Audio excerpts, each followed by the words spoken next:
Welcome to my next blog मध्ये सर्व मित्रपरिवारांचं स्वागत आहे। मित्रांनो, आता आम्ही पालखी निवास मध्ये आलेलो, शिर्डी साईबाबा पालखी निवास मध्ये आलेलो आहे। पण या ठिकाणी आता आम्ही असं खूप छान नजारा पाहिलेले, पक्षी संग्रहालय या ठिकाणी आहे।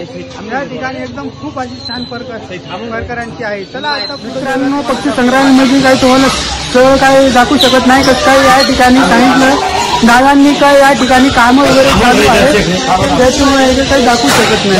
हे बघा, खूप दाखवू शकतात बघा या ठिकाणी, या इथून जाऊ शकतात पुढं, ते पण दाखवतो तुम्हाला। चला आता पुढचं दाखवतो तुम्हाला।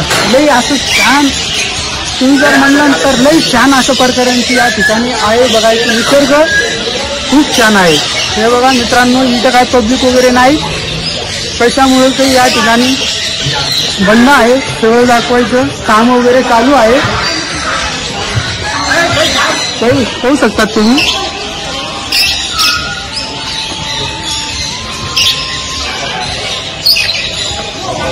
बघू शकतात तुम्ही, लई छान प्रकारांचं आहे। पुढं पण बघा, बघायसारखं सगळं निसर्ग आहे। मित्रांनो, शिर्डी साईबाबाला दर्शनाला आलं तर या ठिकाणी पालखी निवास मध्ये थांबायचं। बघायचं खूप असं चांगलं निसर्ग आहे। पाहू शकतात तुम्ही,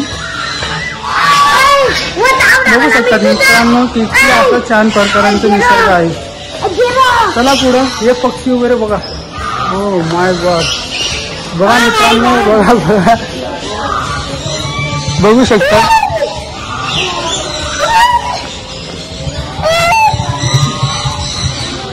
हो बाप, ह्यांच्यानी लई जीव घाबरतो मित्रांनो, काय सांगू शकतं। बघा कशी चांगलं पाहतात, बघा चांगलं पाहतात बघा। असं निसर्ग कुठं पाहायला भेटणार नाही मित्रांनो। शामरूप किती मोठं मोठं आहे, बघू शकता किती मोठं शामरूप आहे। हो, हे बघा मित्रांनो, शामरूप वगैरे किती मोठं मोठं आहे। चला आता पुढचं पाहू शकतात तुम्ही।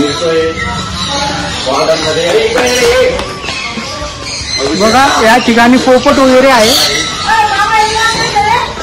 बघा ते पण दाखवतो तुम्हाला। हे बघा पोपट वगैरे किती छान आहे, बघा लई छान पोपट आहे मित्रांनो। हे शामरूप पाहू शकतात तुम्ही।